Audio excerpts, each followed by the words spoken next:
कमंडल में छिपकर बैठा था मंडल, मोदी को बनना था वीपी सिंह पार्ट 2।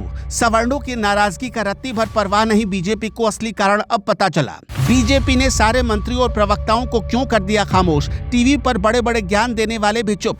खुल गई सबका साथ सबका विकास के पाखंड की पोल। भारतीय राजनीति में एक बहुत बड़ा खेल हो गया है, जिसे समझने में बड़े बड़े राजनीतिक पंडित पूरी तरह फेल हो गए। हम आज तक वीपी सिंह को मंडल कमीशन का सबसे बड़ा खिलाड़ी मानते थे और उनकी राजनीति की चर्चा करते थे, लेकिन सच्चाई यह है कि आज की भारतीय जनता पार्टी वीपी सिंह से भी 2 कदम आगे निकल गई है। वीपी सिंह ने जब मंडल का जिन्न बोतल से बाहर निकाला था तो उसका असली फायदा उन्हें नहीं मिल पाया था। उस दौर में मंडल कमीशन की मलाई मुलायम सिंह यादव की समाजवादी पार्टी और काशीराम की बसपा जैसी पार्टियां खा गई थी, लेकिन बीजेपी ने यूजीसी के जरिए जो मंडल पार्ट 2 का दाव चला, उसका फायदा सिर्फ और सिर्फ बीजेपी को मिलने वाला है। यह बीजेपी का यूजीसी वाला मंडल फेज 2 है, जो विरोधियों की राजनीति को हमेशा के लिए खत्म कर देगा। अब बात करते हैं सवर्ण समाज की, जो इस नई व्यवस्था को लेकर हाय हाय कर रहा है और छाती पीट रहा है। बीजेपी की चाणक्य नीति देखिए कि उन्हें सवर्णों की इस नाराजगी का रत्ती भर भी परवाह नहीं है। वो जानते हैं कि ये सवर्ण ऐसे ही चीखेंगे और बाद में वोट उसी को करेंगे। बीजेपी बहुत अच्छे से जानती है कि सवर्ण समाज कितना भी नाराज हो जाए और कितना भी विरोध कर ले, अंत में सवर्ण समाज को घूम फिरकर बीजेपी के साथ ही रहना है, क्योंकि उसके पास कहीं और जाने का कोई विकल्प नहीं है।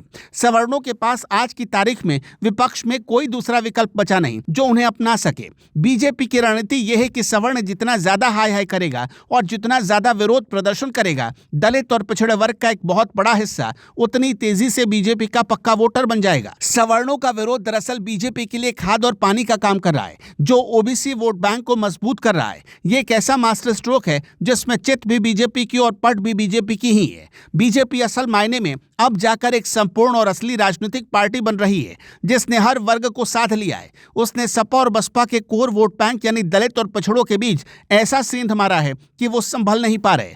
बीजेपी ने क्षेत्रीय पार्टियों का बेस खत्म करने का काम कर दिया है और उनकी जमीन खिसक गई है।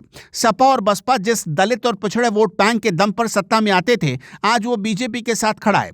रही सही कसर मुस्लिम वोट बैंक के बिखराव ने पूरी कर दी, जिसे विपक्ष अपनी जागीर समझता था। बीजेपी ने बहुत चालाकी से मुसलमानों को सपा बसपा से हटाकर ओवैसी के साथ जाने का रास्ता दिखा दिया। इससे विपक्ष का वो समीकरण पूरी तरह टूट गया है जिसके दम पर वो बीजेपी को चुनौती देते थे।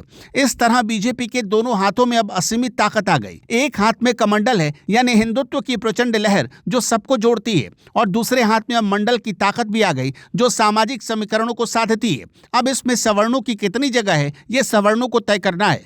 भारतीय राजनीति के इतिहास में ऐसा पहली बार हुआ जब किसी पार्टी के पास मंडल और कमंडल दोनों हैं। अब इस पार्टी को सत्ता से हटाना किसी के बस की बात नहीं और विपक्ष लाचार हो चुका है। देश में यूजीसी और आरक्षण को लेकर जितनी आग लगेगी और जितना बवाल होगा, बीजेपी उतनी मजबूत होती जाएगी। विपक्ष को लग रहा है कि यह मुद्दा बीजेपी को कमजोर करेगा, लेकिन हकीकत ठीक इसके उलट है। ये आग बीजेपी के वोट बैंक को और ज्यादा पक्का कर रही है और एकजुट कर रही है। सवर्णों की नाराजगी का डर दिखाकर बीजेपी ने दलितों और पिछड़ों को अपने पाले में हमेशा के लिए कर लिया है।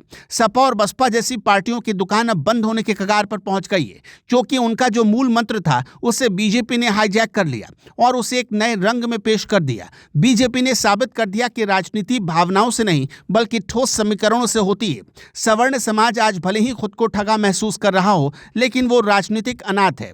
उसकी मजबूरी का फायदा बीजेपी उठा रही है और ओबीसी को साध कर सत्ता की कुर्सी पक्की कर रही है। आने वाले समय में ये यूजीसी वाला दाव भारतीय राजनीति की दिशा और दशा दोनों बदल देगा। जो लोग सोच रहे थे कि बीजेपी केवल सवर्णों की पार्टी है, उनकी गलतफहमी अब दूर हो जानी चाहिए। बीजेपी ने अपना चोला बदल लिया है और अब वो सर्व समाज की नहीं बल्कि विनीत समाज की पार्टी है। मंडल और कमंडल का ये संगम बीजेपी को अजेय बना रहा है।